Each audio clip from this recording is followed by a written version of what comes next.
নমস্কাৰ, মই শ্ৰী বিনয় কাশ্যপ। আহক আজি আমি জানিম যে লগ্ন অধিপতি যদি একাদশ ভাৱত থাকে, মানে 11 নম্বৰ ভাৱটোত যদি থাকে কি পৰিণাম দিয়ে। চাওক, আমি সকলোৱে জানো যে 11 হাউচটো হ'ল লাভৰ ঘৰ আৰু ত্ৰিশদায় ভাৱ হয়। ত্ৰিশদায় ভাৱৰ যিহেতু ত্ৰিশদায় ভাৱ হয়, ইয়াত কি হয়, যিকোনো বস্তুৰ মাল্টিপ্লিকেশ্যন হয়, মানে বৃদ্ধি হয়, লাভ হয় তাৰ পৰা। তেনেস্থলত যদি লগ্ন অধিপতি যদি নিজে 11 নম্বৰ হাউচত থাকে, পৰাশৰমণিয়ে কি কৈছে, একৰ্ডিং টু বৃহৎ পৰাশৰ ধৰা শাস্ত্ৰ, ইয়াতে কি কৈছে যে জাতক বা জাতিকা যেনেকে নহওক লাভৰ মুখ দেখা পাব।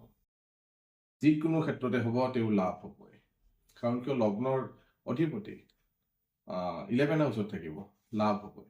তেনে জাতক বা জাতিকা বহুত উদাৰ হয়, মানুহৰ লগত বৰ বেছি খঙত নাথাকে। কোনোবাই কিবা ক'লেও মানে ইজি গোয়িং টাইপৰ হয়, মানে লেট দেম গো, যাব দে, যি কৈছে কৈছে, বৰ বেছি মানুহৰ লগত তৰ্ক কৰি নাথাকে।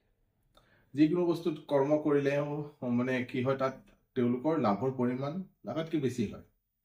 সুশীল হয় তেনে জাতক বা জাতিকা, যিকোনো কৰ্মত আগৰণুৱা হয়।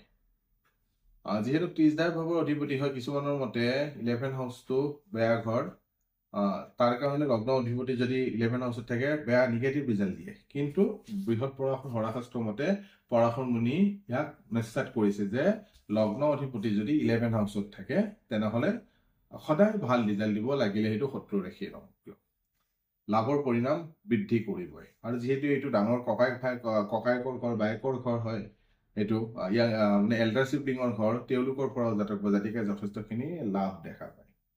অভাৰঅল যদি ক'ব যাওঁ যে একৰ্ডিং টু বৃহৎ পৰাশৰ হৰাশাস্ত্ৰ, লগ্ন অধিপতি যদি 11 হাউচত থাকে সদায় তাৰ পৰা বেনিফিটেড হয়, তাৰ পৰা লছেছ কোনোদিনা নহয়। আনটিল এণ্ড আনলেছ যদি সেই ঘৰটোত কোনো নিগেটিভ প্লেনেটৰ দৃষ্টি বা জ্যোতি তেনেকুৱা ধৰণৰ যদি একো কম্বিনেশ্যন হৈ নাথাকে, যদি অকল লগ্ন অধিপতি থাকে, তেনেহ'লে ভাল ৰিজাল্টে পায়। আৰু কেতিয়া বেছিকে প্ৰতিফলিত হ'ব, যেতিয়া লগ্ন অধিপতিৰ মহাদশাত একাদশ অধিপতিৰ অন্তৰ্দশা পৰিব, বা একাদশ অধিপতিৰ মহাদশাত লগ্ন অধিপতিৰ অন্তৰ্দশা পৰিব, তেতিয়া জাতক বা জাতিকাই যথেষ্টখিনি লাভৰ মুখ দেখে।